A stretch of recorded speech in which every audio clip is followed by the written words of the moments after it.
Assalamualaikum warahmatullahi wabarakatuh. Halo, apa kabar semuanya? Yuk kita belajar tentang AKM SMP atau Asesmen Kompetensi Minimum Tingkat SMP tentang literasi. Kita baca stimulus ke-7. Tugas daring. Hari ini benar-benar sial bagi saya. Gumam Rudi setelah ketahuan dia tidak mengerjakan tugas secara daring saat diperiksa Buria, guru bahasa Indonesia. Buria adalah guru yang sangat disiplin dan berdedikasi tinggi. Saat itu, jam di dinding kelas sudah menunjukkan pukul 8.35 WIB, yakni jam ketiga pada hari Selasa. Siswa yang tidak mengerjakan tugas daring silahkan maju. Perintah Buria, guru bahasa Indonesia kelas 8 kepada para siswa. Semua siswa terdiam sesaat. Mereka saling berpandangan. Tidak ada satupun yang mengacungkan jari. Ibu ulangi ya. Siswa yang tidak mengerjakan tugas bahasa Indonesia secara daring silakan angkat jari. Semua siswa terdiam, tetapi di pojok belakang tampak salah satu siswa mengacungkan jari. Maaf Bu, saya belum mengerjakan tugas daring. Saya tidak tahu kalau ada tugas secara daring, jawab Rudi dengan sopan. Mengapa Rudi tidak mengerjakan tugas daring? Bukankah tugas daring sudah Ibu berikan seminggu yang lalu? Jika kalian tidak mengerjakan tugas sebagai pengganti jam tatap muka, mau dibawa kemana sekolah ini? Coba renungkan, mau dibawa kemana pendidikan di sekolah kita ini dan masa mendatang. Rudi hanya bisa menunduk lesu, membisu, dan menahan rasa malu karena merasa bersalah. Rudi termasuk salah satu siswa yang rajin dan berprestasi. Maaf, saya tidak tahu, Bu, jawab Rudi dengan jujur dan gemetar. Rudi, mohon dijawab dengan jujur. Mengapa kamu tidak mengerjakan tugas, padahal tugas sudah Ibu berikan seminggu yang lalu? Lanjut Buria dengan tegas. Maaf Bu, sekali lagi saya mohon maaf. Saya tidak punya ponsel. Berat bagi kami untuk membeli ponsel karena bapak saya bekerja sebagai buruh tani dan ibu saya sebagai buruh cuci yang harus menghidupi saya dan keempat adik saya. Untuk membeli makanan setiap hari saja pas-pasan. Setiap hari saya hanya makan 2 kali Bu. Itu saja tidak kenyang, tutur Rudi dengan jujur dan berkarakter. Benar yang kamu katakan, Rudi? Tanya Buria untuk meyakinkan bahwa Rudi karena Buria tidak menjadi wali kelas di kelas tersebut. Betul, Bu. Apa untungnya kalau saya berbohong? Silakan Ibu datang ke rumah saya jika Ibu masih meragukan jawaban tersebut. Saya akan bergantung jawab atas tugas yang diberikan Ibu Ria, jawab Rudi polos dan sopan. Dengan mempertimbangkan kesulitan dan kesungguhan Rudi saat dia berjanji akan mengerjakan tugas dengan diberikan, akhirnya Buria memberikan tugas luring yang bisa dikumpulkan esok hari. Selain itu, Buria juga berharap jika ada siswanya yang memiliki kesulitan yang sama dengan Rudi untuk berbicara langsung dengannya. Jadi si Rudi ini sifatnya dia jujur, bijaksana, dan tanggung jawab, dan pemberani. Dia salah, tapi dia berani mau mengakui kesalahannya. Karena dia salah, dia berkata jujur bahwa dia tidak dapat mengerjakan. Kemudian dia dengan rasa tanggung jawabnya, dia mau mengerjakan tugasnya secara luring. Jadi itu adalah karakter yang diberikan Rudi yang harus kita contoh. Walaupun dia keterbatasan ekonomi, dia masih mampu berprestasi. Apalagi kita yang memiliki ekonomi yang cukup, kita harusnya juga lebih berprestasi gitu ya. Sedangkan karakter si Buria itu memberikan contoh kita sebagai guru, yaitu apa?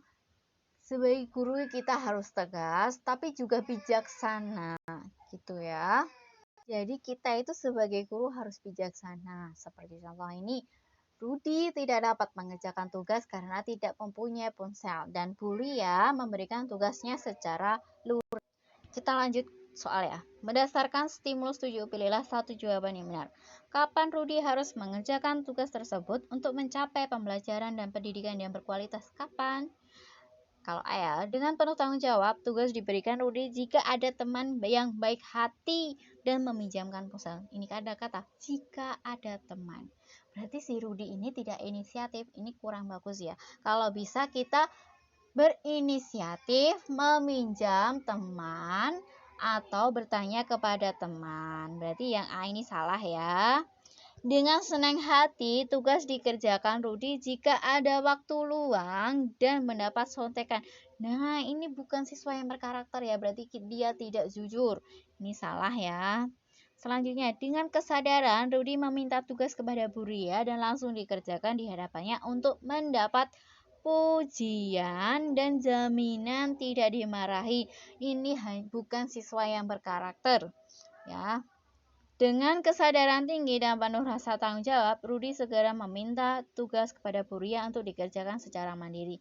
Ini adalah siswa yang bertanggung jawab dan penuh kesadaran. Jadi jawabannya adalah wrong. Kita lanjut ya.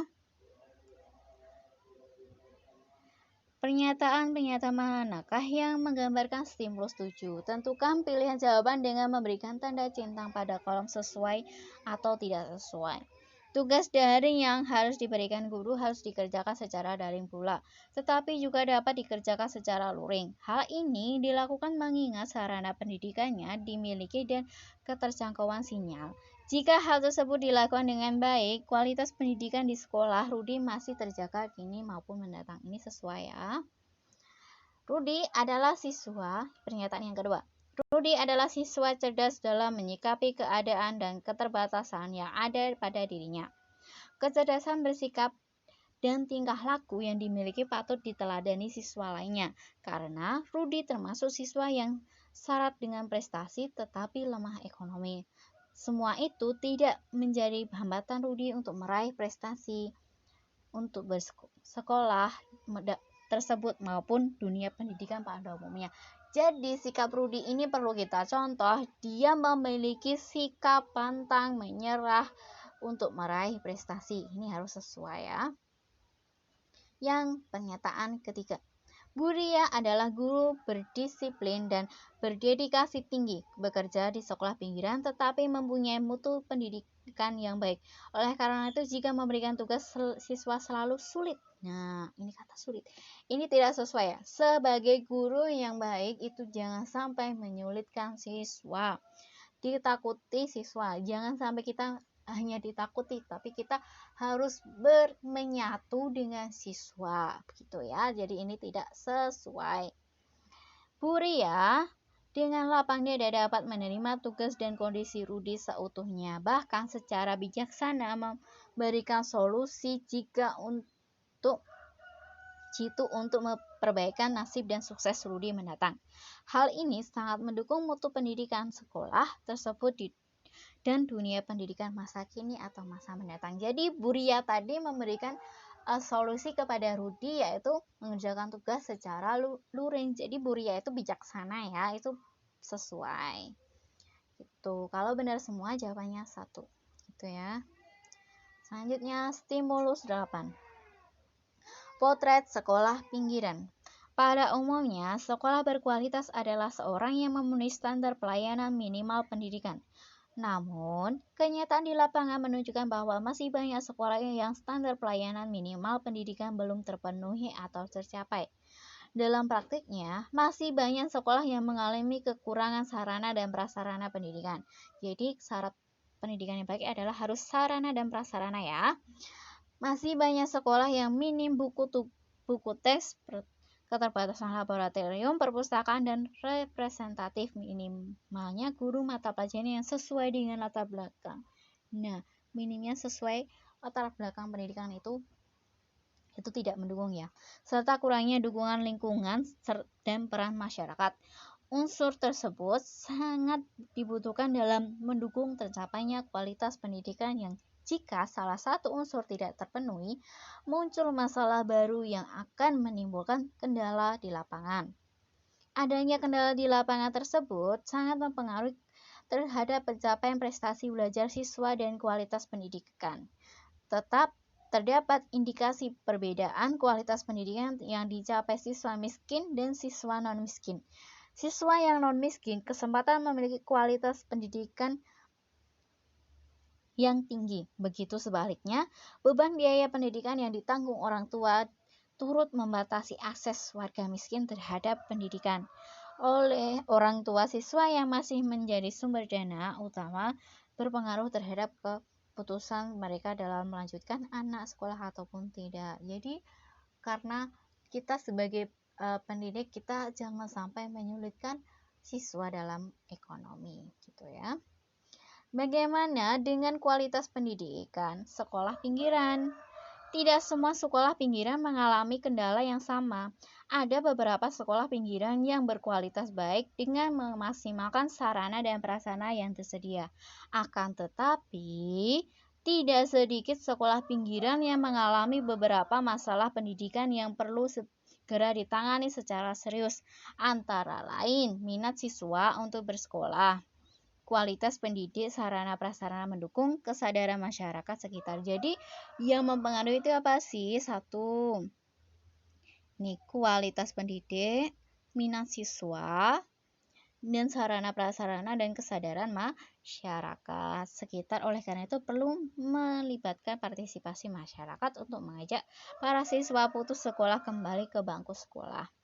Kualitas tenaga pendidik yang rendah, disiplin yang rendah, loyalitas yang ala kadarnya, tinggi tingkat absensi guru, dan kualifikasi pendidik guru mapel yang kurang sesuai sangat berpengaruh terhadap kualitas pendidikan.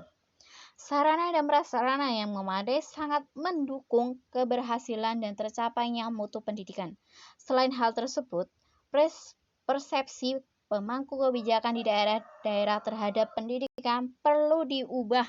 Pemangku kebijakan terutama di daerah belum menempatkan kualitas sebagai prioritas tertinggi. Hal ini besar berpengaruhnya terhadap output dan outcome pendidikan. Dialah dari berbagai sumber.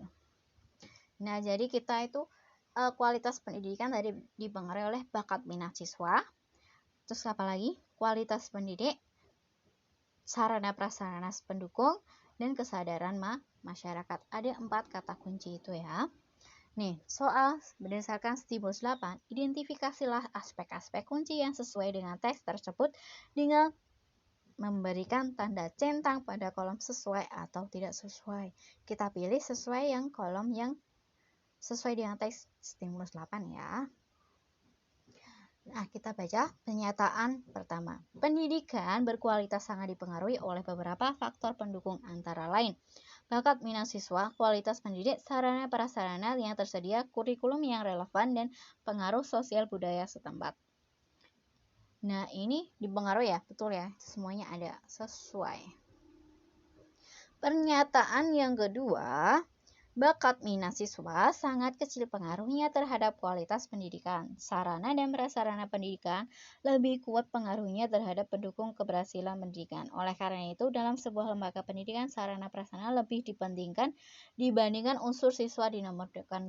Salah ya, jadi kita harus mementingkan semuanya. Siswa itu juga sangat penting untuk meningkatkan mutu pendidikan, yaitu berupa minat. Jadi ini tidak sesuai. Pendidikan dalam sebuah lembaga pendidikan dituntut sesuai dengan kualifikasi pendidikan. Nah, itu betul ya. Dan sertifikasi pendidikan untuk mendukung tercapainya pendidikan yang berkualitas. Pendidikan tidak sesuai dengan latar belakang pendidikannya sangat menghambat. Nah, jadi kalau pendidik itu tidak sesuai dengan latar belakang pendidiknya, itu juga menghambat. Jadi ini sesuai ya. Sarana dan prasarana sangat penting, tetapi keberhasilan mendidik tidak hanya tergantung pada sarana dan prasarana yang memadai. Unsur lain seperti kurikulum yang relevan sangat mendukung tercapainya pendidikan yang berkualitas. Itu betul ya, sesuai. Selanjutnya, soal yang selanjutnya. Nah, kalau ada tanda kotak-kotak kayak gini menunya, itu tandanya kamu boleh memilih lebih dari satu jawaban. Itu ya. Berilah tanda centang pada kolom yang benar, jawaban boleh lebih dari satu. Berdasarkan stimulus 8, tentukan ide-ide pendukung yang berkaitan dengan teks tersebut. Yang pertama, pendidikan berkualitas sangat besar pengaruhnya terhadap pencapaian tujuan pendidikan atau nasional. Betul ya, kita centang. Yang kedua, pendidikan berkualitas sangat ditentukan oleh SDM. Salah ya, tadi tidak ada kata SDM, tapi hanya bakat minat tinggi dan berkualitas.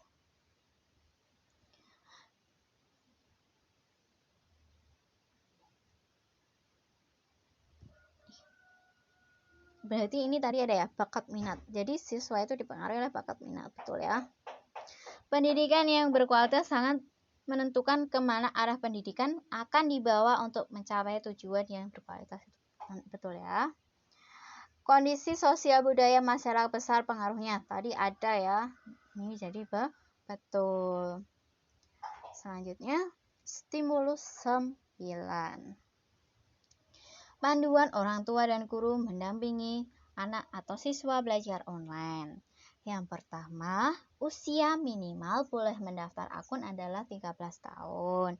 Siswa atau anak belum cukup umur jangan dikasih tugas terkait medsos atau media sosial.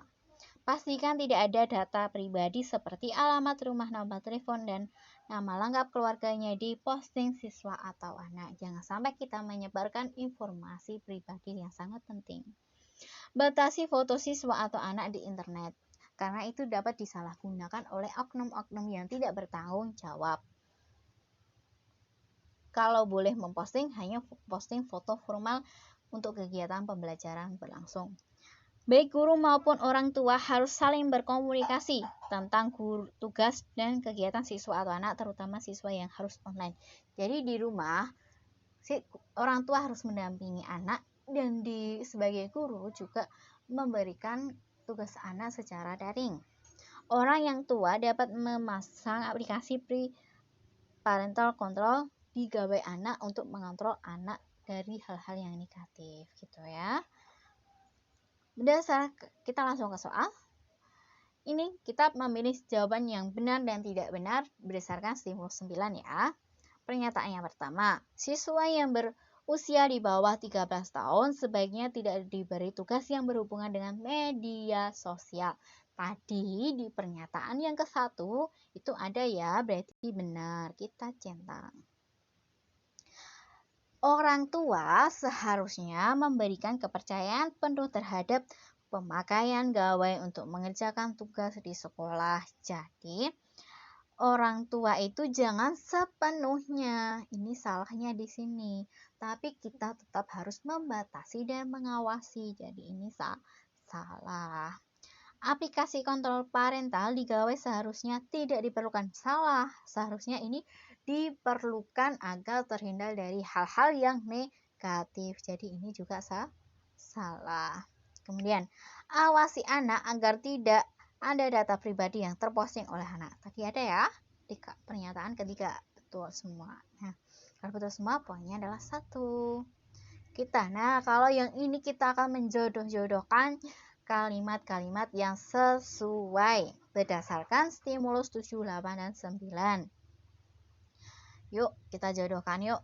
Unsur yang berpengaruh terhadap peningkatan kualitas pendidikan. Kita baca yang pertama ya, yang bagian kanan. Peningkatan kualitas pendidikan sangat dipengaruhi oleh bakat minat siswa dan sebagainya sampai kondisi masyarakat. Ini termasuk ya, ini cocok sama. Jadi kita jodohkan, kita garis gitu. Selanjutnya, peringkat kualitas pendidikan Indonesia dibanding dengan negara dunia. Berarti peringkat Indonesia dengan dunia. Kalau yang ini, Provinsi Nusa Tenggara Barat peringkat terendah di Indonesia. Salah ya, yang diminta itu Indonesia di dunia, bukan provinsi atau daerah di Indonesia. Salah, berarti yang nomor B ini salah ya. Kemudian peringkat pendidikan Indonesia masih rendah apabila dibandingkan dengan negara lain. Itu betul. Jadi ini cocok yang ketiga. Yang soal ketiga, kata kunci dalam meraih pendidikan berkualitas. Kita bandingkan yang ini ya. Kalau yang ungu ini tadi nggak ada hubungannya, yang hijau muda kita coba baca. Pengetahuan tentang panduan. Ini panduan orang tua, tidak ada hubungannya dengan kata kunci, nggak ada ya. Kalau yang terakhir ini, dalam meraih pendidikan yang berkualitas tidak dapat terlepas dari kata kunci. Nah, ini ada kata kunci, berarti mereka saling berhubungan. Yang keempat, soal yang keempat, perlunya pendampingan orang tua dan guru. Itu penting ya. Ini sama dengan yang ini, yang ke pernyataan yang keempat. Gitu ya. Sampai sini paham tentang cara pengerjaan literasi AKM. Semoga bermanfaat. Selagi masih ada, hormati dan sayangilah orang tuamu. Bahagiakan mereka sebelum datang penyesalan. Jadi, kita harus saling menghormati orang tua dan kita sayangi sebelum kita menyesali semuanya. Cukup sekian materi dari saya. Apabila banyak salah dan kurangnya, saya mohon maaf. Wassalamualaikum warahmatullahi wabarakatuh.